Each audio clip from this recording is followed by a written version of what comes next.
बिस्मिल्लाहिर्रहमानिर्रहीम।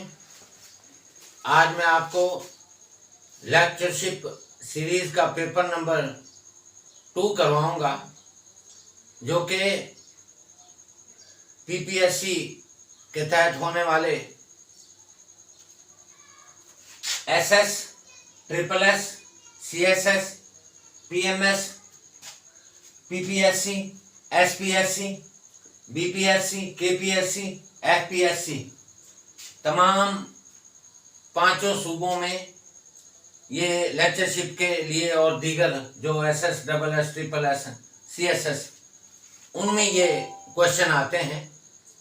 तो मैंने कोशिश की है कि आपको इम्पोर्टेंट क्वेश्चन करवाऊं ताकि आपकी लेक्चरशिप की तैयारी में ये आपके लिए हेल्पफुल साबित हो। तो पहला क्वेश्चन देखें, द फिफ्थ कॉलम। ये फिफ्थ कॉलम ड्रामा है, प्ले है, 1938 में पब्लिश हुआ। इज द ओनली प्ले, वाहिद ड्रामा है रिटन बाय, जो लिखा है। Number 1 Ernest Hemingway, number 2 William Faulkner, number 3 F Scott Fitzgerald और नंबर डी जॉन स्टीनबेक। ये बताना है कि ये ऐसा राइटर है जिसने पोइट्री की है, नावल लिखे हैं, प्रोज लिखी है, क्रिटिसिज्म भी की है, लेकिन उसने ये अकेला ड्रामा लिखा है। इसके अलावा उसने और कोई ड्रामा नहीं लिखा। वाहिद सिंगल ओनली प्ले है, इसके अलावा उसने और कोई ड्रामा नहीं लिखा। ये वाहिद ओनली प्ले है उसका। तो ये है ए जो करेक्ट है, अर्नेस्ट हेमिंग्वे। अर्नेस्ट हेमिंग्वे ने जो है नावल लिखे हैं, लेकिन ड्रामा सिर्फ ये एक ही लिखा है, द फिफ्थ कॉलम।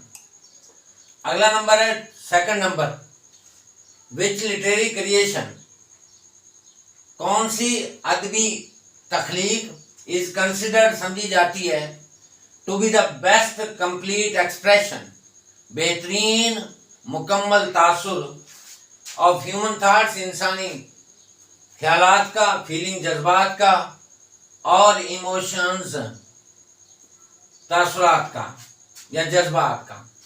बताना है कि ये जो लाइन है बेस्ट कंसिडर की जाती है, the most complete expression of human thoughts, feelings and emotions. Song समझा जाता है नंबर 1, बी ड्रामा समझा जाता है नंबर सी, पोइट्री समझी जाती है नंबर डी, चौथा जो प्रोज। तो ड्रामा बी जो इसका करेक्ट है।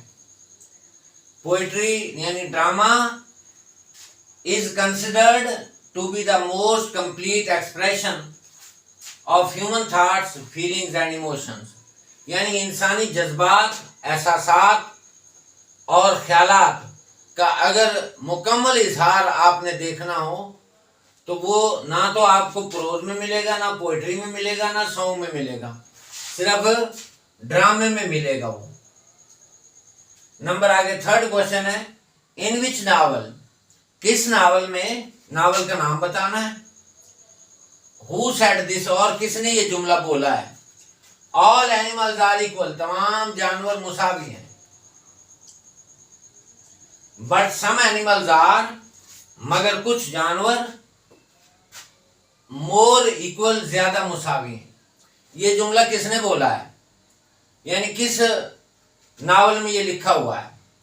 नंबर 1 एनिमल फार्म, जो 1945 में पब्लिश हुआ, जॉर्ज ऑरवेल ने लिखा, George Orwell. Number B Jane Eyre, जो 1847 में पब्लिश हुआ, शार्लेट ब्रांटे ने जिसको लिखा। नंबर सी यूलिसीज, 1920 में लिखा, जेम्स जॉयस ने। Number D Lord of the flies, ये 1954 में लिखा बाय विलियम गोल्डिंग। अब ये बताना है कि ये सेंटेंस एनिमल फार्म से लिया गया है, जैन आयर से लिया गया है, या यूलिसीज से लिया गया है, या लॉर्ड ऑफ द फ्लाइज से लिया गया है। तो ये सेंटेंस जैसा कि एनिमल नाम से शो हो रहा है ये एनिमल फार्म का जुमला है, जिसको 1945 में जॉर्ज ऑरवेल ने लिखा। तो ये करेक्ट आंसर है। नंबर आगे 4 है, हु वाज नोन एज, कौन मशहूर था the morning star of Reformation, the morning star of Reformation, इस्लाह का सुबह का सितारा किसको कहा जाता है और किसने कहा है, कौन मशहूर था ये? Robert Southey number 1, number 2 William Shakespeare, number 3 William Langland, number 4 John Wycliffe. तो जॉन क्लिफ को the morning star of Reformation कहा जाता है। John Wycliffe, D use correct है। नंबर आगे 5 है, W.B. येट्स, जिसका फुल नेम जो है विलियम बटलर येट्स था, एक Irish poet, dramatist, politician, statesman. उसने receive Nobel prize in literature, उसने नोबेल प्राइज जो है लिटरेचर में कब हासिल किया, सन बताना आपने। Number 1 1920, number 2 1921, number 3 1922, number 4 1923। तो 1923 डी जो करेक्ट है। 1923 में W.B. येट्स, विलियम बटलर येट्स ने नोबेल प्राइज मिला इसको। नंबर आगे 6 है, which poem of John Keats, John को कीट्स की कौन सी पोएम है जो स्टार्ट्स होती है, ओपन होती है दीज लाइन्स, इन लाइनों से शुरू होती है, season of miss and mellow fruitfulness, close bosom friend. ये क्लोज जो लफ्ज है, जब इसको बतौर वर्ब पढ़े तो क्लोज पढ़ना है, लेकिन जब बतौर एडजेक्टिव पढ़ना है तो क्लोज पढ़ना है। तो यहाँ पे क्लोज बॉजम फ्रेंड यानी पक्का दोस्त, of the maturing sun. Line है, season of mist and mellow fruitfulness, close bosom friend of the maturing sun. John Keats की कौन सी वो पोएम है जिसकी ये स्टार्टिंग लाइन है, जो जिनसे ये जो पोएम शुरू होती है इन लाइनों से? Number 1 ode to Psyche, number 2 ode on a Grecian urn, number 3 ode to nightingale, और नंबर 4 ऑड टू ऑटम। तो ऑड टू ऑटम डी जूज करेक्ट है, डी जूज। तो इसकी ये स्टार्टिंग लाइन है, season of mist and mellow fruitfulness, close bosom friend of the maturing sun. John Keats एक दफा सुबह सवेरे चहलकदमी कर रहा था अपने घर के सामने आसपास, तो उस वक्त उसको ये आइडिया आया, और उस वक्त खजां के बारे में उसने आर्ट टू आटम के ये बारे में ये लाइनें लिखी कि स्प्रिंग मौसम में बहार की तो हर कोई तारीफ करता है, उसके अपने नज़ारे, लेकिन जो खजां है उसका भी एक अपना ही नज़ारा है। उसमें जो सूरज है वो जो फलों में वो भी रस डालता है, और वो गहरा दोस्त है, मैच्योरिंग सन है, किसका है? सीजन ऑफ मिस्ट, धुंध वाले मौसम का, यानी जब धुंध पड़ती है खजां का मौसम।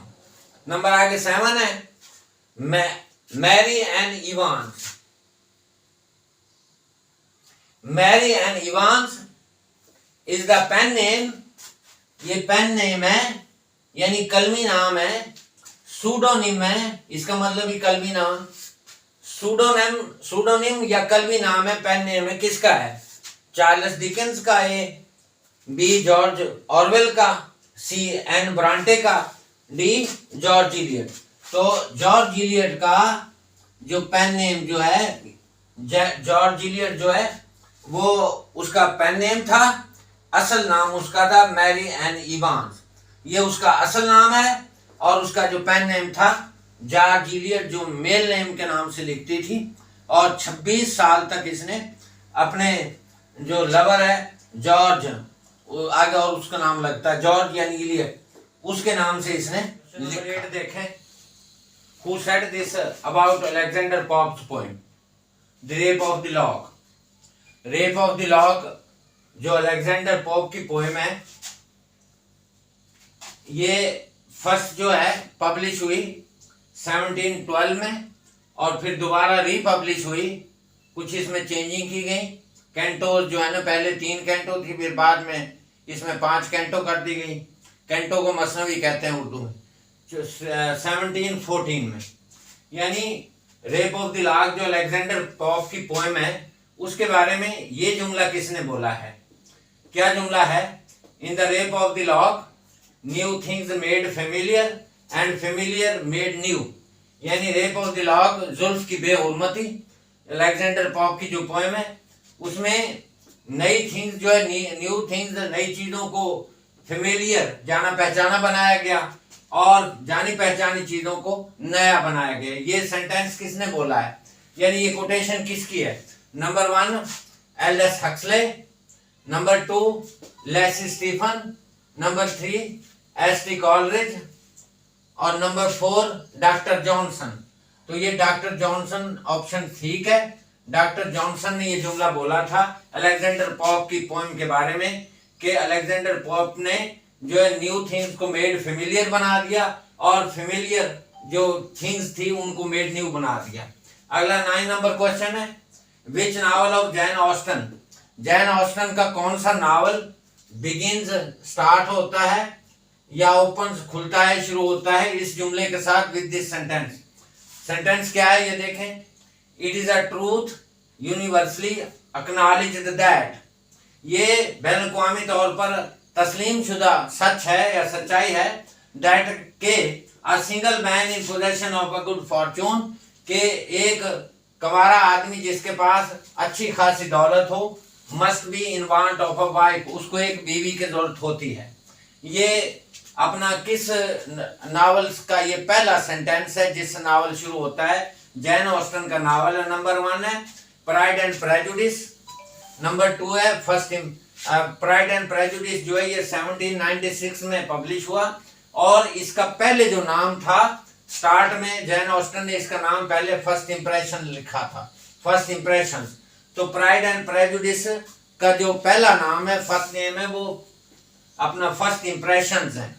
और सेकंड इसका नावल है हीमा जो 1815 में पब्लिश हुआ, और थर्ड नावल है इसका मैनफील्ड पार्क जो 1814 में पब्लिश हुआ, और डी जूजर नन। तो बताएं ये सेंटेंस किसमें से लिया गया है? It is a truth universally acknowledge that a single man in possession of a good Fortune must be in want of a wife. तो ये ए जो ऑप्शन जो है ठीक है। प्राइड एंड प्रेजुडिस का ये पहली लाइन का ये जुमला है, यानी ये जो नावल है उसका प्राइड एंड प्रेजुडिस, जिसका दूसरा नाम फर्स्ट इंप्रेशंस है, उसका ये पहला सेंटेंस है, यानी स्टार्टिंग पॉइंट जो है इससे शुरू होता है। नंबर आगे 10 है define four shadowing. Four shadowing एक लिटरेरी टर्म है, इसकी डेफिनेशन करें। फोर शैडोइंग यानी पेशगी, किसी चीज की इतला दे देना, पेश खैमा बनना। Four shadowing is a literary device, एक अदबी तरकीब है, दैट प्रोवाइड्स जो मुहैया करती है द ऑडियंस, कारी को या रीडर को अकुलू, एक कुलू पेश करती है, सुराग या एलियन एक तलमी इशारा पेश करती है, आ हिंट एक इशारा देती है, सजेशन देती है, इंडिकेशन इशारा, साइन अलामत और वार्निंग देती है, अबाउट लेटर या बाद में फ्यूचर में होने वाले वाकयात के बारे में, that will happen in the story, जो किसी स्टोरी में वाकया होगा, वाकया किसी नावल में होगा या प्ले में होगा, फॉर एग्जाम्पल। तो इसकी मिसाल जो है ये जो पहला जुमला है इसका 9 नंबर क्वेश्चन का, pride and prejudice, it is a truth universally acknowledge that a single man in possession of a good Fortune must be in want of a wife, ये इसकी एग्जांपल है यहाँ पे जो दी हुई है। तो ये अब यहाँ से पता चल गया है। अब ये क्वेश्चन देखें जरा, विच लिटरेरी टर्म, कौन सी literary term has been use, इस्तेमाल की गई है इन द ओपनिंग लाइंस, इब्तदाई लाइनों में of John Aston novel, John Aston के नावल जो प्राइड एंड प्रेजुडिस में। इसमें एक चीज ध्यान में रखनी है, दैट हिंट्स एट इवेंट्स, जो उन वाकयात की तरफ इशारा करती है, दैट विल हैपन या अक्कर इन द नावल, जो नावल में आइंदा होंगे। तो जाहिर ये क्या है, प्लॉट है। नंबर 1 प्लॉट, नंबर 2 अंडरस्टेटमेंट है, नंबर 3 जो है ये थीम है। तो ये फोर शैडोइंग है। फोर शैडोइंग क्यों है? क्योंकि इसके अंदर हिंट्स एट इवेंट्स, उन वाकयात की तरफ इशारा किया गया है, that will happen in the novel जो नावल में होंगे। अगला नंबर है आयरनी। क्वेश्चन नंबर 11 है आयरनी, यानी व्हाट इज आयरनी। आयरनी को उर्दू में क्या कहते हैं, कहना कुछ और करना कुछ, यानी मुनाफकत, और दूसरे लफ्जों में दुभेसियापन। और अगर आपने आयरनी की सही तौर पर डेफिनेशन समझनी हो तो उर्दू अपना अफसाना निगार अहमद नदीम कासमी का एक बड़ा मशहूर अफसाना है घर से घर तक। यानी इसका मतलब क्या है, आयरनी होती क्या है, यानी difference between appearance and reality, यानी हकीकत और जो दिखावा होता है उसके अंदर जो डिफरेंस होता है, यानी एक्सपेक्ट बंदा कुछ करता है और उसके रिजल्ट कुछ निकल आते हैं। तो इसकी डेफिनेशन है difference between appearance and reality, यानी ये फर्क है अपीयरेंस एंड रियलिटी के दरमियान, एक्सपेक्टेशन और रिजल्ट के दरमियान, यानी तवक्कुआत और नताइज के दरमियान, मीनिंग एंड इंटेंशन, यानी मतलब कुछ होता है और इरादा कुछ होता है, इज कॉल्ड आयरनी, इसको आयरनी कहते हैं। और इसकी सेकंड डेफिनेशन है irony is the opposite of what is expected. Irony होती क्या है कि जो हम तवक्को कर रहे होते हैं उसके बरखिलाफ कोई चीज निकल आना, उसको आयरनी बोलते हैं। मिसाल के तौर पर जैसे ईडिपस रेक्स हो गया, या अपना विलियम मेकपीक थेकरे का एक नावल है वैनिटी, जो उसके अंदर भी ये इस्तेमाल हुआ है। और ये जो तकरीबन जो है ये जो अपना ये अपना जैन ऑस्टन, इसके नावल में ये तकरीबन इस्तेमाल हुई है irony. Which figure of speech, यानी genre or literary device is used.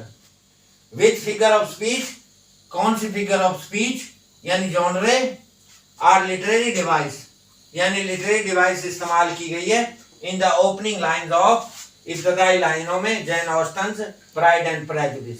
Pride and Prejudice जो नावल है इसकी इब्तदाई लाइनों में कौन से जॉनरे, कौन सी लिटरेरी जो है अपना फिगर ऑफ स्पीच इस्तेमाल हुई है, लिटरेरी डिवाइस इस्तेमाल हुई है। नंबर 1 है आयरनी, नंबर 2 है पिकारेस्क, नंबर 3 है पर्सनिफिकेशन, और नंबर 4 है हमर्शिया। तो जाहिर है ये मैंने आयरनी की आपको डेफिनेशन बताई है, तो इसके अंदर ए जूजी दुरुस्त है, आयरनी इस्तेमाल हुई है इसके अंदर। आयरनी कैसे इस्तेमाल हुई है कि ये जो जुमला देखें, it is a universal truth, acknowledge truth that a single man in possession of a good Fortune, कि यहाँ पे वो सिंगल मैन एक कुआरे आदमी की जिक्र करती है। हालांकि हकीकत यह है कि वो यहाँ पे हस्बैंड की बात कर रही है, वाइफ की बात नहीं कर रही।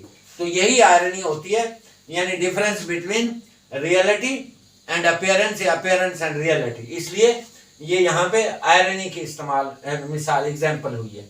जैसे ईडिपस रेक्स में, सोफोक्लिस का जो ड्रामा है ईडिपस रेक्स, उसमें जो किंग ईडिपस है वो खुद ही जो है ना वो कातिल को ढूंढ रहा होता है, लेकिन हकीकत में वो कातिल खुद ही होता है। तो अगला नंबर है 12 number, what type of Jane Austen's novel Pride and Prejudice is. ये प्राइड एंड प्रेजुडिस जो है नावल है, ये किस किस्म का नावल है। नंबर 1 है नावल ऑफ मैनर्स एजुज, नंबर 2 है नावल ऑफ ट्रेजेडी है, नंबर 3 है नावल ऑफ ह्यूमर है, और नंबर 4 नावल ऑफ साइंटिफिक या साइंस फिक्शन। तो जाहिर है ये नावल ऑफ मैनर है, novel of manners, novel of manners. Question number 13 देखें, define novel of manners. Novel of manners कौन से नावल होते हैं, या रियलिस्टिक नावल। रियलिस्टिक नावल और नावल ऑफ मैनर्स में कोई डिफरेंस नहीं है। नावल ऑफ मैनर्स को रियलिस्टिक नावल भी कहा जाता है। द नावल ऑफ मैनर्स या the realistic novel deals with the aspects of behaviour. इसमें ये देखना है कि एस्पेक्ट ऑफ बिहेवियर यानी कैरेक्टर का बिहेवियर, उनके एस्पेक्ट्स देखने, उनकी लैंग्वेज क्या है, कस्टम्स क्या है, वैल्यूज क्या है, कैरेक्टरिस्टिक्स क्या है of particular class of people, खास किस्म के लोगों का ग्रोह जो इन स्पेसिफिक एक मखसूस हिस्टोरिकल कंटेक्स्ट, उसका एक मखसूस तारीखी पस मंज़र हो, एंड शोज कन्फ्लिक्ट और वो तजाद दिखाता है बिटवीन इंडिविजुअल्स एस्पायरेशंस, इनफरादी लोगों की ख्वाहिशात में, डिज़ायर्स आरजुओं में, एंड द एक्सेप्टेड और तस्लीम शुदा सोशल मुआशी समाजी सोशल समाजी कोड्स ऑफ बिहेवियर, उनका जो कंडक्ट है उसका। ये novel of manners are the realistic novel की डिफरेंस वो डेफिनेशन है। The novel of manner deal with the aspects of behaviour, language, customs, values and characteristics of a particular class of people in a specific historical context, and shows conflict between individuals' aspirations or desire and the accepted social codes of behavior। जैसा कि आपने देखा जो Jain Austen का novel है pride and prejudice, उसके अंदर historical context भी दिखाया गया है। जो डार्सी हीरो है उसका उसमें एटीट्यूड दिखाया गया बिहेवियर, और जो एलिजाबेथ है हीरोइन उसका एटीट्यूड दिखाया गया, उसकी बिहेवियर दिखाया गया है। और सारे वो जो बिंगले खानदान है या डार्सिक फैमिली है उन सब के जो है ना वो वैल्यूज दिखाई गए हैं। इसके अंदर 3 किस्म के लोग दिखाए गए हैं जो जिनकी ये जो है नावल अक्कासी करता है। इस तरह नावल ऑफ मैनर जो है या रियलिस्टिक जो नावल है वो ये सारी चीज़ें जो है मैंने यहाँ पे बताई हैं जो डेफिनेशन में वो सब कुछ शो करता है। अब देखें अब जो है इनकी मिसालें ये हैं कौन कौन से अपना ये जो नावल ऑफ मैनर्स या रियलिस्टिक नावल कौन कौन से हैं। शार्लेट ब्रांटे, जिनको ब्रांटे सिस्टर भी कहा जाता है और जिनको तीनों बहनों को सिस्टरहुड का भी खिताब मिला हुआ है। द शार्लेट ब्रांटे जैन आयर, ये नावल जैन आयर शार्लेट ब्रांटे का है। 1847 में ये छपा था, पब्लिश हुआ था। और इसका सेकंड जो नावल है वो विलेट है, ये 1853 में जो है ना पब्लिश हुआ। ये एग्जांपल भी नावल ऑफ मैनर्स की है। आगे नंबर सेकंड है हेनरी मैकेंजीज। हेनरी मैकेंजीज का नावल है द मैन ऑफ फीलिंग, 1771 में पब्लिश हुआ। थर्ड नंबर पे विलियम मेकपीस थैकरे का वैनिटी फेयर है, 1848 में ये पब्लिश हुआ। नंबर 4 है एवलिन वाह का जो नावल है आ हैंडफुल ऑफ डस्ट, मुट्ठी भर रेत, 1934 में ये पब्लिश हुआ। एडिथ वार्टन्स का नावल है द एज ऑफ इनोसेंस, 1920 में पब्लिश हुआ ये। और इसका सेकंड जो नावल है द हाउस ऑफ मिर्थ, खुशी का घर, 1905 में पब्लिश हुआ। आगे एफ स्कॉट फिट्जराल्ड, इसका नावल है द ग्रेट गैट्सबी, 1925 में पब्लिश हुआ। और जैन ऑस्टन का जो नावल है प्राइड एंड प्रेजुडिस या द फर्स्ट इंप्रेशंस, 1813 में पब्लिश हुआ। ये सारे के सारे जो नावल्स की मैंने एग्जांपल्स दिए, ये सारे के सारे जो नावल है रियलिस्टिक नावल है, इनको नावल ऑफ मैनर्स भी कहा जाता है। आगे क्वेश्चन नंबर 14 है मसरूफ क्लासिकल नावल उमराव जान अदा, इसके मुसन्निफ कौन है। Number 1 Mirza Mohammad Hadi रुस्वा, number 2 Ismat Chughtai, number 3 Shahid Ahmad Dehlvi, number 4 Krishna चंद्र। तो इसका जो राइटर है वो है मिर्जा मोहम्मद हादी रुस्वा। मिर्जा मोहम्मद हादी रुस्वा का उमराव जान अदा बड़ा मशहूर क्लासिकल नावल है। आगे क्वेश्चन नंबर 15 है जेरो जबर करना, ये एक मुहावरा है। जेरो जबर करना एक मुहावरा है, इसका मतलब क्या है। उल्ट पुल्ट करना, नंबर 2 बर्तरी तस्लीम करना, नंबर 3 हुक्म अदूली करना, नंबर 4 भाग जाना। तो जेरो जबर करना का मतलब है उल्ट पुल्ट करना। ए चूज करेक्ट है, ए चूज इसका ये आंसर है। 14 का जो है ये आंसर, इसका भी आंसर है। आगे 16 नंबर क्वेश्चन है the French writer Annie Ernaux won the Nobel prize in literature. इसने नोबेल प्राइज इसको लिटरेचर में मिला था, अदब में। तो सन बताना है कौन सा, 2019 में, 2020 में, 2021 में, 2022 में। तो 2022 में इसको जो है नोबेल प्राइज मिला था। फ्रेंच राइटर है ये एनी इरनॉक्स, फ्रेंच राइटर है, फीमेल है। नंबर आगे 17 है which of the following bodies of the United Nations organisation जिसका मुखफ़फ़ जो शॉर्ट बनता है यूएनओ बनता है, deals with all human rights. इसमें से ये बताना है कि ह्यूमन राइट्स के बारे में कौन सा जो है ना ये इदारा, इसका एब्रीविएशन है OHCHR, UNHCR, यूनेस्को और यूनिटार। तो इसमें से ये जो ए है OHCHR ये ह्यूमन राइट्स ऑर्गेनाइजेशन है जो उनको प्रोटेक्ट करती है और प्रमोट करती है। तो इसका ए जो है ये जो करेक्ट है। नंबर आगे 18 है, when was Mian Shahbaz Sharif elected the 23rd prime minister of Pakistan. ये पाकिस्तान का शहबाज शरीफ जो है 23वां वजीर आजम है। इससे पहले 22वां इमरान खान वजीर आजम था। तो ये बताना है कि ये कब बना, कब इसको इलेक्ट किया गया। नंबर ए है 7 अप्रैल 2020, 8 अप्रैल 2020, 9 अप्रैल 2020, 10 अप्रैल 2020। तो याद रखें ये डी जो है, डी जो करेक्ट है। मियां शहबाज शरीफ को इमरान खान को अदम एतमाद के बाद 10 अप्रैल 9 अप्रैल 2022 को अदम एतमाद हुआ अपना। उसके बाद 10 अप्रैल 2022 को जो है ये प्राइम मिनिस्टर ऑफ पाकिस्तान बना। 19 देखें, रॉबर्ट हॉल, अमेरिकन लिंग्विस्ट, अमरीकी माहिर लिसानियात था। Recommends 3 linguistic levels. इसने लिसानियात के 3 लेवल जो है रिकमेंड किए, 3 दर्जे। इनको मैंने PMS का नाम दिया है। PMS का नाम क्यों दिया है कि P से फिनोलॉजी और M से मॉर्फोलॉजी और S से सिंटैक्स है। तो आप इस तरह याद रख सकते हैं कि PMS के पंजाब मैनेजमेंट सर्विस के जो एग्ज़ाम होते हैं वो बोर्ड ऑफ इंटरमीडिएट लाहौर के हाल में होते हैं। तो आप ये हाल से रॉबर्ट हाल के जो है ना 3 दर्जे PMS ये याद रख लें। पहला दर्जा कौन सा है? Phonology, the study of sound, इल्म आवाज़ सौतियात यानी अल्फाज का मुतालिया। नंबर 2 है फॉर्मोलॉजी, ये 2nd लेवल है, the study of word form, अल्फाज की अशकाल का मुतालिया जिसको शक्लियात कहते हैं उर्दू में या सूरियात। नंबर 3 है syntax, the study of the structure of phrases और सेंटेंसेस, जुमलों की साख्त का मुतालिया या इल्म नहव, जुमलों की साख्त। तो रॉबर्ट हॉल ने 3 लिंग्विस्टिक लेवल्स पेश किए हैं। Number 1 phonology, number 2 morphology, number 3 syntax. इनको मैंने PMS का नाम दिया है। P फॉर फोनोलॉजी और M फॉर मॉर्फोलॉजी और S for syntax. Question number 20 देखें, RH रॉबिन्स।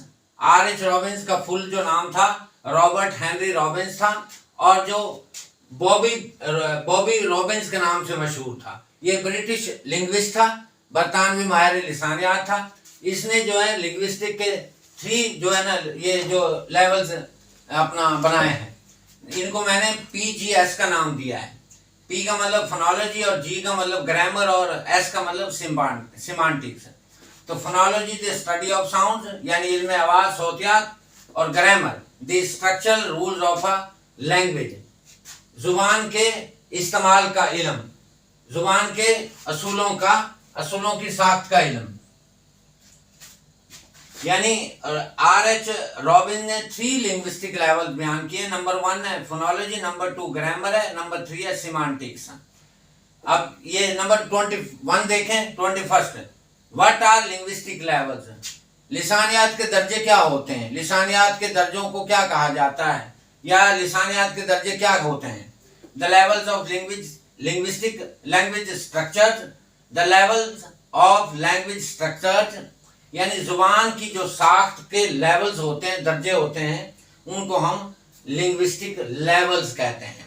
जो डिफरेंट लिंग्विस्ट्स हैं, मुख्तलिफ माहिरीन हैं लिसानियात के, describe these levels in different ways and have different views about the number and terminology of linguistic levels.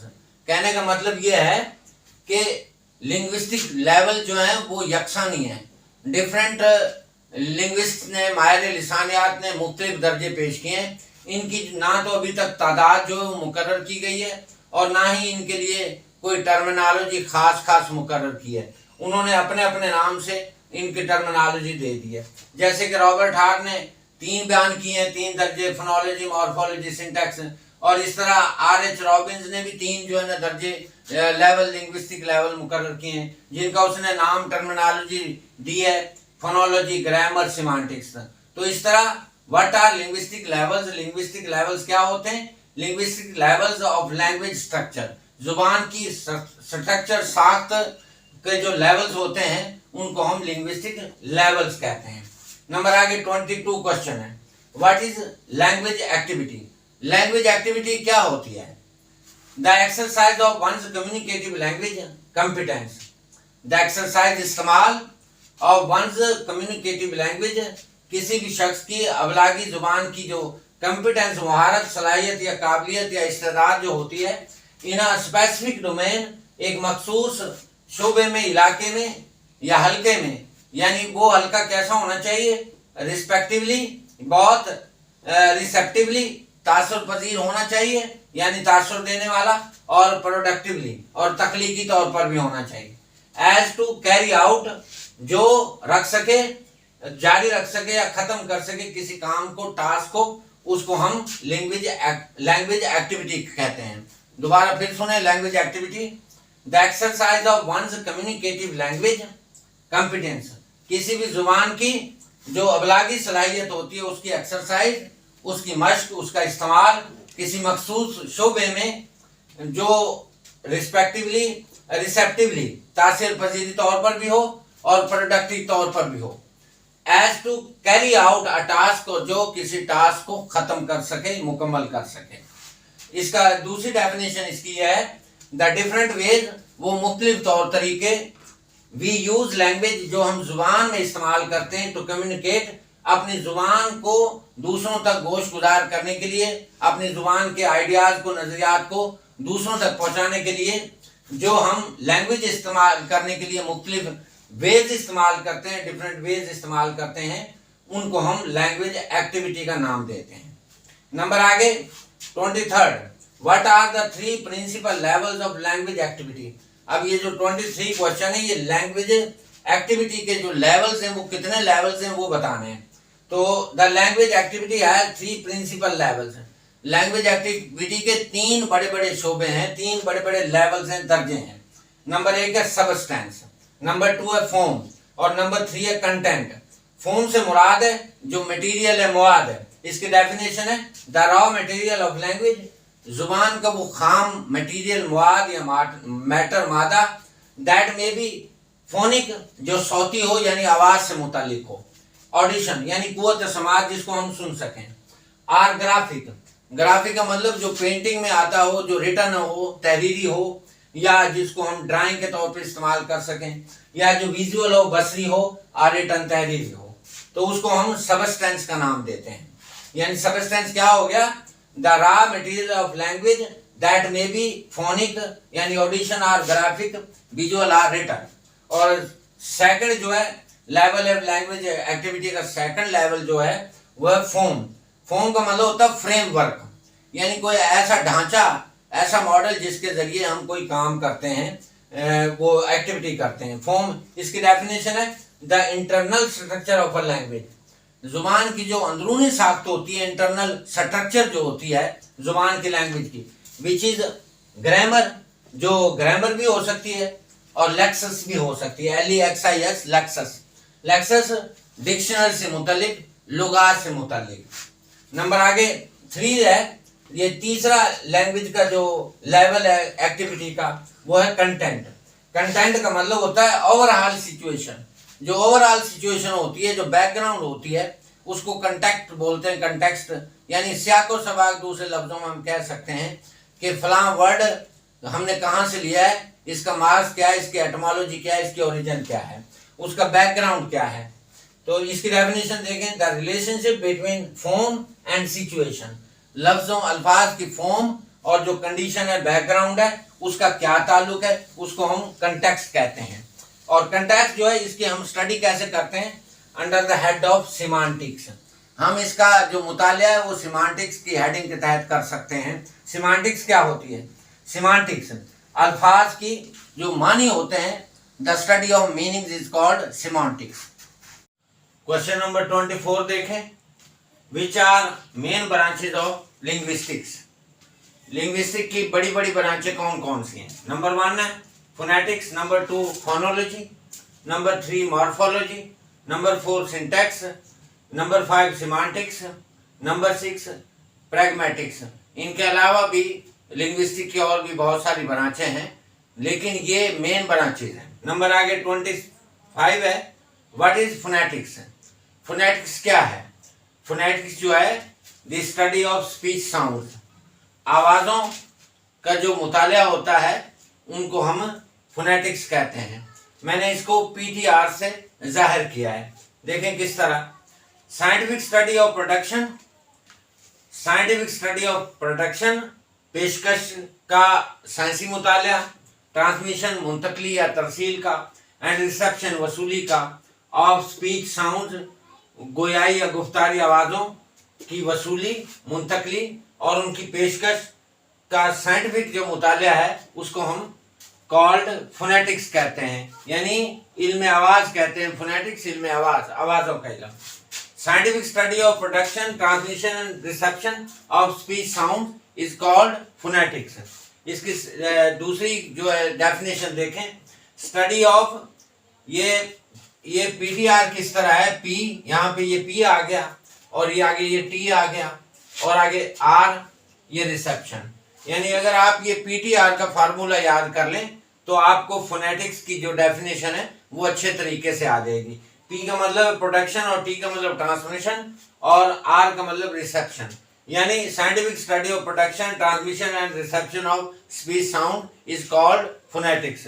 इसकी second वो देखें definition, study of speech processes, जो गुफ्तार के बातचीत के जो अवामल होते हैं इंक्लूडिंग जिनमें शामिल है एनाटॉमी, बदनी इल्म, न्यूरोलॉजी, इल्मुल असाब यानी दिमाग इल्म, एंड पैथोलॉजी ऑफ स्पीच, गुफ्तार के बारे में जो नॉलेज होता है बातचीत के बारे में यानी इल्मुल अमराज, द आर्टिकुलेशन तलफ़्फ़ुज़ या लहजा, क्लासिफिकेशन उसकी तरतीब या तकसीम, एंड परसेप्शन और इदराक ऑफ स्पीच साउंड्स, गुफ्तारी आवाज़ों के इदराक, उनकी तरतीब, उनका तलफ़्फ़ुज़, आर्टिकुलेशन, ये जो चीज़ें हैं फोनेटिक्स कहलाती हैं, इल्म आवाज़ कहलाती हैं।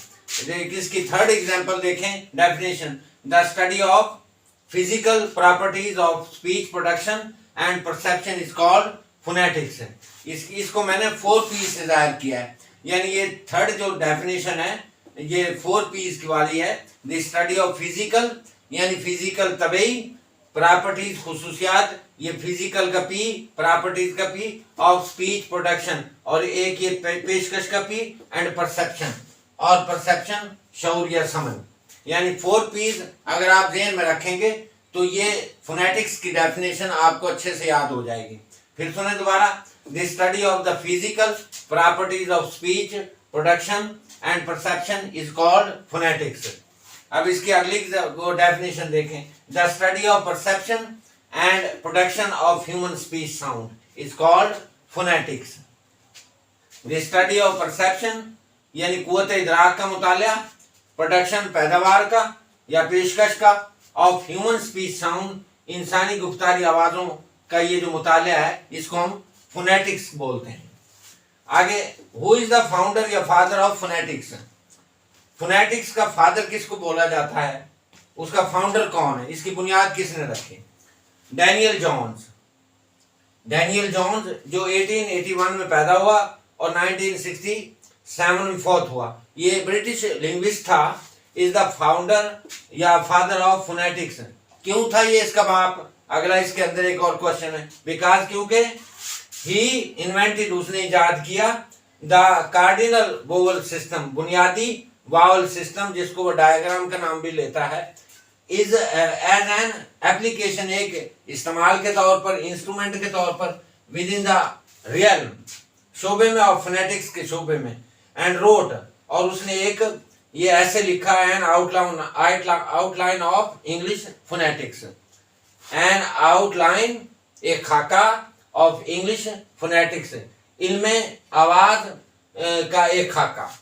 आगे नेक्स्ट क्वेश्चन देखें 27, व्हाट इज द ओरिजिन, इसके ओरिजिन क्या है फोनेटिक्स की, एटमोलॉजी क्या है of phonetics.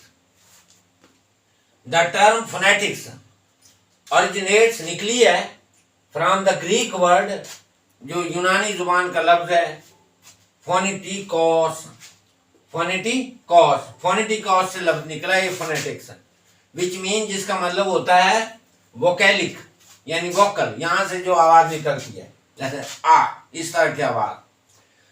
Related to sound, जो आवाज से मुतलिक होती है। विच इन टर्न, जो तरतीब से हैज द रूट वर्ड, और जिसका रूट वर्ड जो फोन है, और फोन का मतलब अपना वॉइस होता है या साउंड होता है। इन दिस वे, इस तरीके से फोनेटिक्स जो है is the study of sounds. उम्मीद है आपको ये अच्छे से समझ आया। क्वेश्चन नंबर 28 देखें।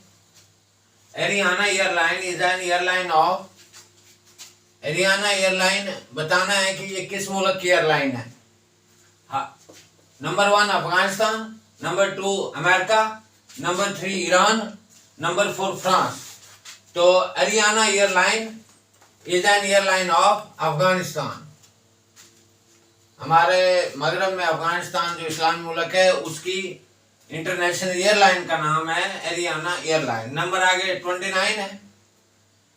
सकीफुल एयरपोर्ट इज सिचुएटेड इन, ये जो सकीफुल एयरपोर्ट है ये कहाँ वाक़या है, किस मुल्क में है। Schiphol airport is situated in Liverpool UK England में, बी डमडम कोलकाता इंडिया में, सी एम्स्टर्डम नीदरलैंड, जिसका पुराना नाम हॉलैंड था, अब नया नाम उसका नीदरलैंड है, या New York America. Schiphol airport is situated in Amsterdam, C choose correct है। नीदरलैंड हॉलैंड में मौजूद है, पुराना नाम उसका हॉलैंड है। नंबर आगे 30 है। Kyodo is the news agency of, ये बताना है क्यूडो एक इंटरनेशनल न्यूज एजेंसी है, खबर रसा एजेंसी है, तो ये किस मुल्क की है। Number 1 Japan, number 2 China, number 3 Cambodia, number 4 US America. तो ये जापान की है। Kyodo is the news agency of Japan. Number आगे 31 है। ये इस्लामियात का जनरल नॉलेज है का सवाल है, तो इसके लिए मैंने ये शॉर्ट सी एक टर्म बनाई है, तो इससे आप बेहतर तौर पर समझ जाएंगे।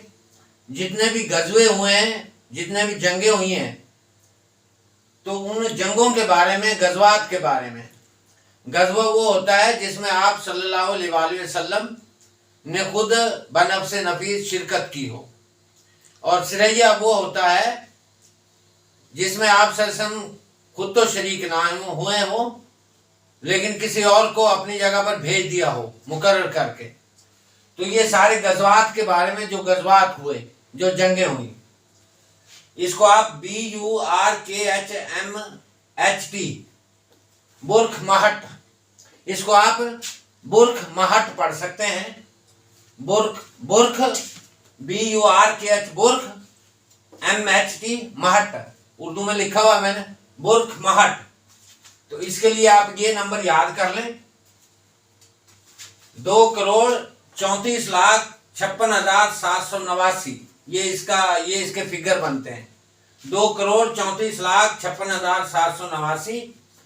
अब बुर्ग का बी कैपिटल जो है, इसका बी का मतलब बदर है, तो ये जंगे बदर 2 हिजरी में हुई। यू का मतलब बहुत है, ये 3 में हुई। और आर का मतलब रजी है, ये 4 में हुई। केन का मतलब खंदक है, ये 5 में हुई। और एच का मतलब जंगे हुदैबिया है, ये 6 में हुई। और एम का मतलब जंग मोता है, ये 7 में हिजरी में हुई। और एच का मतलब हुनैन, जंग हुनैन है, ये 8 में हुई। और टी का मतलब जंग तबूक है, ये 9 हिजरी में हुई। इस तरह 2, 3, 4, 5, 6, 7, 8, 9 ये फिगर यहाँ लिख दिए। इनको 2,34,56,789 या फिगर अगर इकट्ठा करें तो ये फिगर इतना बनता है। तो इसको बुर्ख महट, ये शॉर्ट में याद करके ये सारी जंगों के आप नाम याद रख सकते हैं इस तरह। बी से बदर, यू से हौज, आर से रजी, के से खंदक, एच से हुदैबिया, एम से मोता, और एच से जंगे हुनैन और टी से जंगे तबूक। अगला नंबर है 21st question. A set of या group of 4 byte is called a set या a group of 4 byte is called। Number A bite कहलाता है, फ्लॉपी कहलाता है, कंप्यूटर का क्वेश्चन है। बाइट कहलाता है, फ्लॉपी कहलाता है, फ्लिप कहलाता है, निबल कहलाता है। तो ये डी जो करेक्ट है। A set of 4 bytes is called nibble। Number आगे 32 है। A graphical representation of a directory or sub directory is called। ये भी कंप्यूटर का क्वेश्चन है। उसको नंबर 1 डायरेक्टरी बोलेंगे, पार्टीशन बोलेंगे, एक्सटेंशन बोलेंगे या फोल्डर बोलेंगे। तो इसका करेक्ट आंसर है फोल्डर।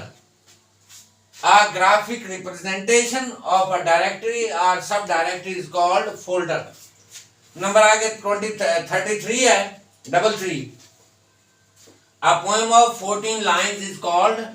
14 लाइनों की पोएम जो होती है, जिसमें 14 लाइनें होती हैं, पहली 8 एक टाइप की होती हैं, अगली जो 6 होती हैं वो एक टाइप की होती हैं, अलग टाइप की। तो उसको क्या कहते हैं?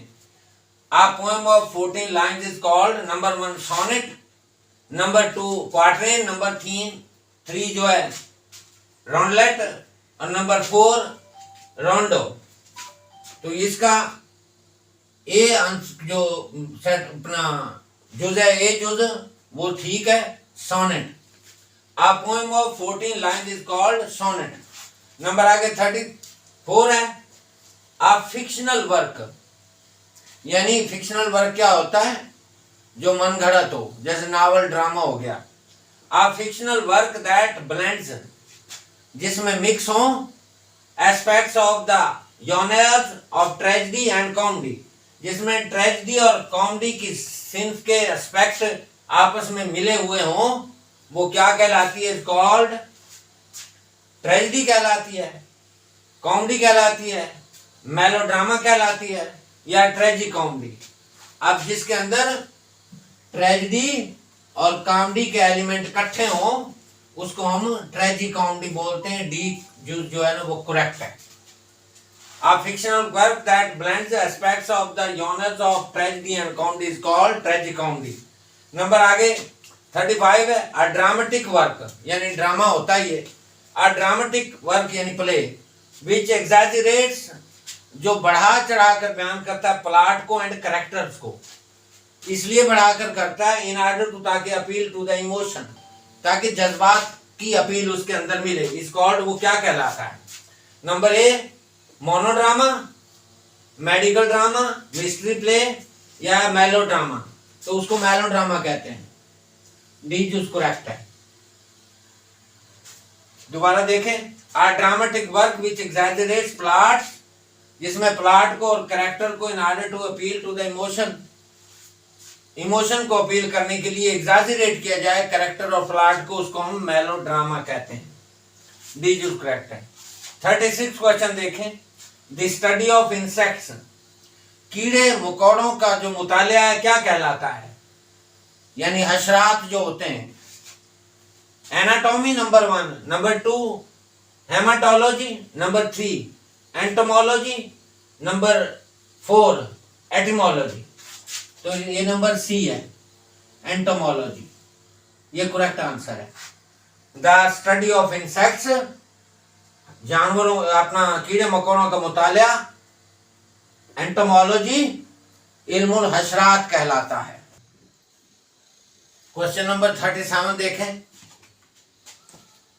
द मेटाफिजिकल पोएट्स एक क्रिटिकल ऐसे है, तनकीदी मजमून है, रिटन बाय किसने लिखा है? मैथ्यू आर्नल्ड ने, टी.एस. इलियट ने, पी.बी. शैले ने, सर फिलिप सिडनी ने। किसने लिखा है? दी मेटाफिजिकल पोएट्स, जिसके अंदर इस अपना ये लिखा है टी.एस. इलियट ने।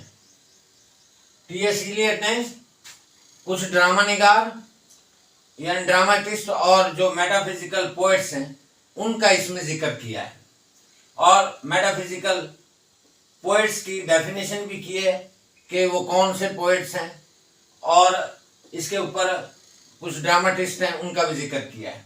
नंबर 38 देखें, who said this statement about William Wordsworth poetry.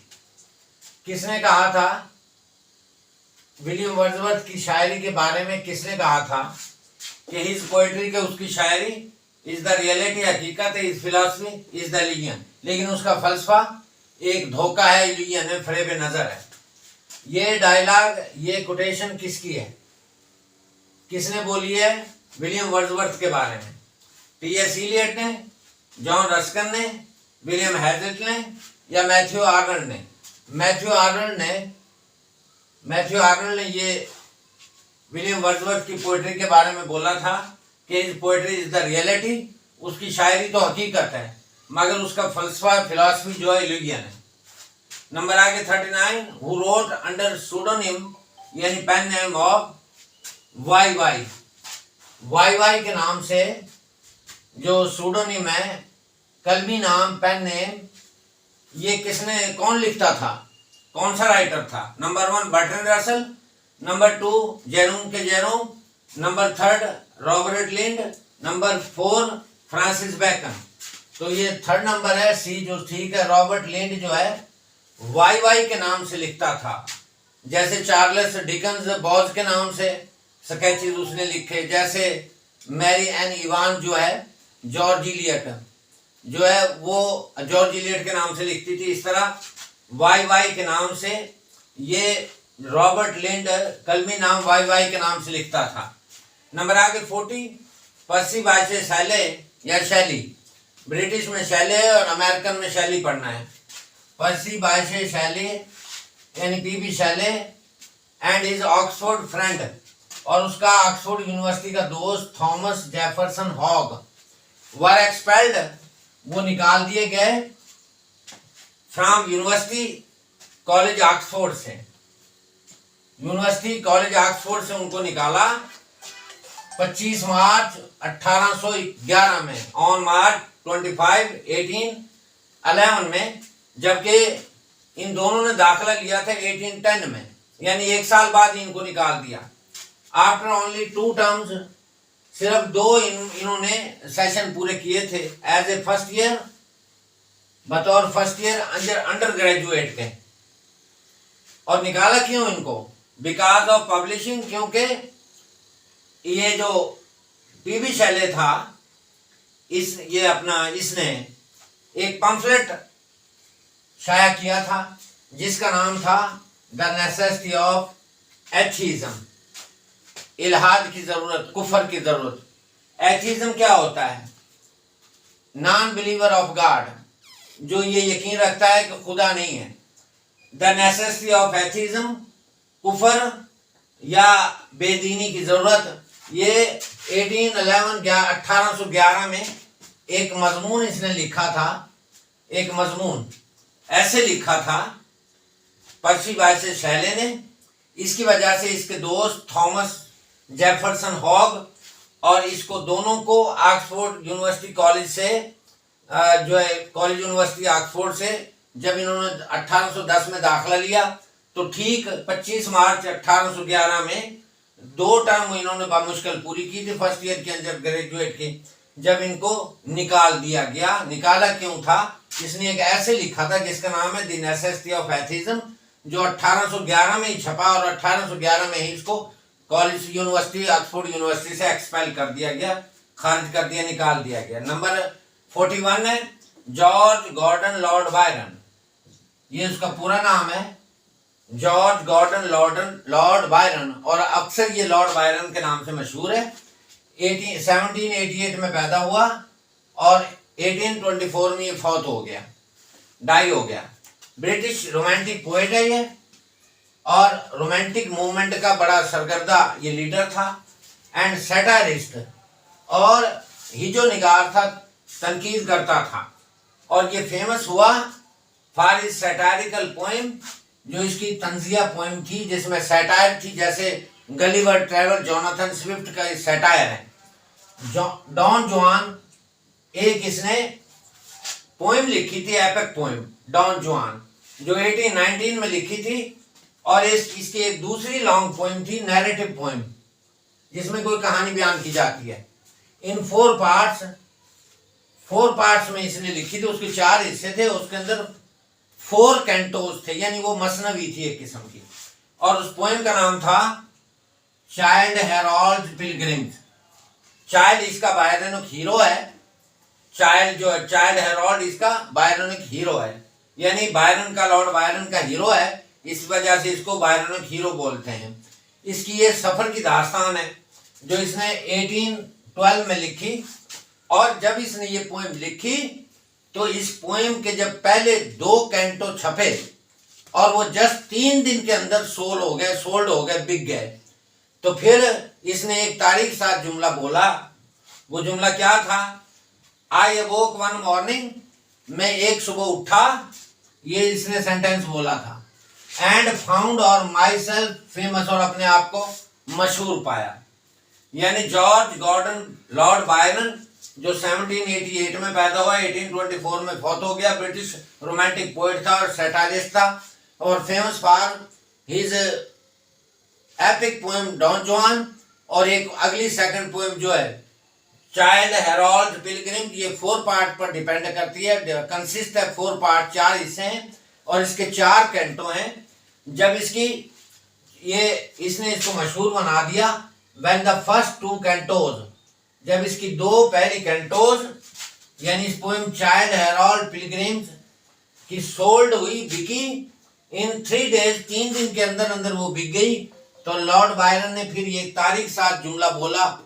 Lord Byron said, इम्तिहान में एग्जाम जो होता है पीपीएससी लेक्चरशिप का, उस तरह अक्सर कैसे ये फिक्रा पूछते हैं, सवाल क्वेश्चन कैसे आता है, हु सेड दिस, कि ये किसने कहा। आई अवोक वन मॉर्निंग, कि मैं एक सुबह उठा, जागा, and found my self famous, और अपने आप को मशहूर पाया। यानी कब? जब इसकी फर्स्ट 2 कैंटोज की जो कापियां पहले 3 दिन के अंदर ही, प्रिंट होने के फौरन बाद ही 3 दिन के अंदर फरोख्त हो गई, तो फिर इसने खुशी में आकर बोला कि आई वोक वन मॉर्निंग, में एक सुबह उठा, and found my self famous, और अपने आप को मशहूर पाया। इसकी जो चाइल्ड हेरोल्ड पिलग्रिम्स है, ये एक्चुअल बहुत सारे ममालिक की सैर है, और इसके अंदर जो ऑटोमन तुर्क्स हैं, सल्तनत उस्मानिया, वो जब ग्रीक यूनान पर कब्जा कर लेती है, तो इसकी एंडिंग कैंटो जो है उस पर ये बड़ा अफसोस का इजहार करता है ये लॉर्ड बायरन, और उसके ऊपर जो अफसोस करता है कि उन्होंने इस पर कब्जा कर लिया, तो उसमें एंडिंग पॉइंट पे ये आता है। अच्छा, नंबर 42 है, who compose this proposed epithet, ये किसने लिखा? प्रपोज्ड मुजवजा, जिसकी पहले से तजवीज दे दी गई हो। एपिटैप कतबाए मजार, कवर के ऊपर जो कतबा लगाया जाता है उसको एपिटैप बोलते हैं। फारिज वाइफ्स ग्रेव, अपनी बीवी की कबर पर ये जुमला किसने लिखा?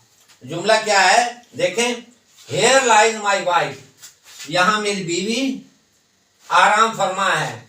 हेयर लेट हर लाई, उसको यहां लेटा रहने दो। Now she is at rest, क्योंकि वो अब आराम कर रही है कब्र में। एंड सो आई एम, और इसलिए मुझे भी सुकून है, मैं भी आराम करना चाहता हूं। ये किसने जुमला बोला था? नंबर 1 जॉन ड्राइडर ने, नंबर 2 अलेक्जेंडर पॉप ने, नंबर 3 डॉक्टर जॉनसन ने, नंबर 4 जॉन मिल्टन ने। तो ये जो sentence, here lies my wife, here let her lie, now she is at rest, and so I M, तो ये जो सेंटेंस है, ये वाला नाउ शी लाइज एट, ये जॉन ड्राइडन ने बोला है। ये सेंटेंस नंबर 1 करेक्ट है। जॉन ड्राइडन ने अपनी वाइफ की कब्र पर ये कतबे पे लिखा हुआ है, here lies my wife, here let her lie, now she is at rest, and so I am. 43 question देखें, world within world, world within world is an autobiography. World within world is an autobiography. World within world, जो कि question number 43 है, ये एक autobiography है जो 1951 में 1951 में लिखी गई।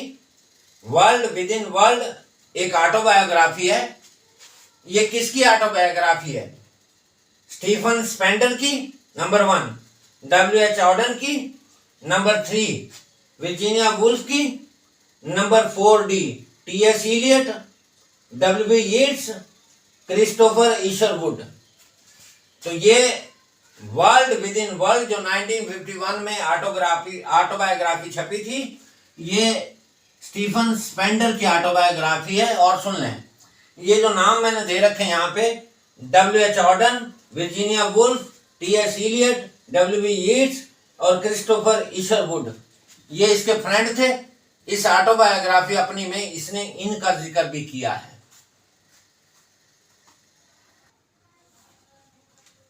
44 क्वेश्चन देखें। 44 number 44, types, kinds, categories, division या क्लासिफिकेशन ऑफ फोनेटिक्स। लिंग्विस्टिक की जो ब्रांच फोनेटिक्स है उसकी टाइप्स बतानी कितनी है? 3 टाइप्स हैं उसकी। 3 टाइप्स ऑफ लिंग्विस्टिक। लिंग्विस्टिक की 3 टाइप्स हैं। नंबर 1 है articulatory phonetics, movements of speech organs. हमारे जो बोलने के ऑर्गन्स हैं, जैसे जबान है, दांत हैं, लिप्स हैं, थ्रोट हो गया, तो इनकी जो मूवमेंट्स हैं, हरकत और सकनात की जो स्पीच ऑर्गन्स हैं, इसकी मूवमेंट्स को बोलते हैं। नंबर 2 इसकी टाइप है acoustic phonetics, properties of sound. इसमें साउंड की खुसूसियात बयान की जाएंगी। नंबर 3 है auditory phonetics, sense of hearing. इसमें कान के बारे में, जो हियरिंग हम सुनने का जहां तक ताल्लुक है, ईयर यानी कान, उसके बारे में सेंस ऑफ हियरिंग है। नंबर आगे अपना 45 है डिफाइन।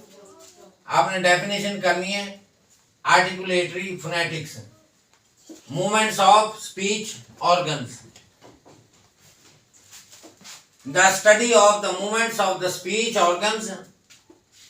गुफ्तगू में इस्तेमाल होने वाले ऑर्गन्स, आज़ा की हरकत और सकनात का मुतालिया।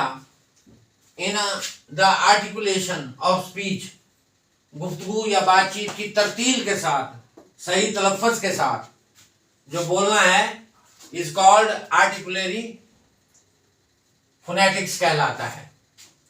नंबर आगे 46 है डिफाइन, तारीफ करनी है acoustic phonetics, properties of sound, आवाज की खुसूसियात। The study of the physical properties of speech sound, बातचीत या गुफ्तगू की आवाज़ों की तबीई जो खुसूसियात का मुताला है। सच है, जैसे फ्रीक्वेंसी यानी आवाज़ की शरह क्या है, एम्पलीट्यूड क्या है, उसकी रेंज कितनी है, वो किस एक्सटेंड हद तक जाती है, इज कॉल्ड अकाउस्टिक फोनेटिक्स। उसको अकाउस्टिक फोनेटिक्स कहते हैं। The study of the physical properties of speech sounds such as frequency, amplitude is called acoustic phonetics. Define, तारीफ करनी आगे। ऑडिटरी, थर्ड टाइप जो है ऑडिटरी फोनेटिक्स, जिसको सेंस ऑफ हियरिंग कहते हैं। द स्टडी ऑफ हियरिंग, समात का मुतालिया और उस समात के जो गुफ्तगू है, बातचीत, उसकी परसेप्शन, उसको समझना, कुव्वत इदराक करना। The study of hearing and the perception, कुव्वत इदराक, समझ, और स्पीच साउंड, आवाज़ों को समझना, इज कॉल्ड ऑडिटरी फोनेटिक्स। उसको हम ऑडिटरी फोनेटिक्स का नाम देते हैं। ये जो मैंने तीनों टाइप्स बताई हैं, इनकी जो मज़ीद एग्जाम्पल्स हैं, इनके आगे जो कुछ और मज़ीद है, वो इंशाल्लाह पेपर नंबर 3 में इंशाल्लाह डिस्कस करूँगा। Name the last Hindu ruler of the sub continent. बड़े सगीर पाको हिंद का, जब बांग्लादेश नहीं बना था, पाकिस्तान नहीं बना था और हिंदुस्तान अलग नहीं हुआ था, ये मुश्तरका था। जब ये सब कॉन्टिनेंट बड़े सगीर कहलाता था, तो उस वक्त बड़े सगीर का जो मुश्तरका मुत्तहदा हिंदुस्तान था, उस वक्त बांग्लादेश, पाकिस्तान, हिंदुस्तान इकट्ठे थे, तो उस वक्त लास्ट हिंदू रूलर ऑफ सब कॉन्टिनेंट, हिंदुस्तान का आखिरी हिंदू राजा कौन था? नंबर 1 है राजा पृथ्वीराज, नंबर 2 राजा दाहिर, नंबर 3 राजा जयपाल, नंबर 4 है नन ऑफ दीज, इनमें से कोई भी नहीं। तो आखिरी हिंदू राजा बरसगीर पाक व हिंद यानी मुत्तहदा हिंदुस्तान का आखिरी हिंदू राजा राजा पृथ्वीराज था। एक पोर्शन करेक्ट है। नंबर आगे 49 है North Atlantic Treaty Organisation. North Atlantic Treaty Organisation, जिसको नेटो बोलते हैं, नॉर्थ का एन, अटलांटिक का ए, ट्रीटी का टी, ऑर्गेनाइजेशन का ओ, यानी नेटो जो है ये इदारा वाज एस्टैब्लिश्ड कब कायम हुआ? 1948 में, नंबर 2 1949 में, नंबर 3 1946 में, नंबर 4 1947। तो इसका करेक्ट आंसर है नेटो कायम हुई 1949 में, 1949 में। बी ऑप्शन इसका करेक्ट है। नंबर आगे 50 है, जो कि लेक्चरशिप पेपर का लास्ट क्वेश्चन है। मैंने 50 क्वेश्चंस पर मबनी जो है सीरीज ये तैयार की है, तो इसका लास्ट क्वेश्चन है who is the first poet of Pashto language? Pashto जुबान का पहला शायर किसको माना जाता है, कौन है? पश्तो जुबान के पहले शायर का नाम बताएं। पश्तो जुबान का पहला शायर कौन था? नंबर 1 खुशहाल खां खटक, नंबर 2 रहमान बाबा, नंबर 3 बाबा फरीद गंज शकर, और नंबर डी अमीर करोड़। तो जो अमीर करोड़ है वो पश्तो जुबान का पहला शायर है, डी जो करेक्ट है। पश्तो जुबान का पहला जिसको शायर तस्लीम किया जाता है वो अमीर करोड़ है। उम्मीद है ये वीडियो आपको अच्छी लगेगी। प्लीज इसको सब्सक्राइब भी करें, इसके ऊपर कमेंट भी अपने दें और अपने दोस्तों में ज़्यादा से ज़्यादा इसको शेयर करें। Thank you.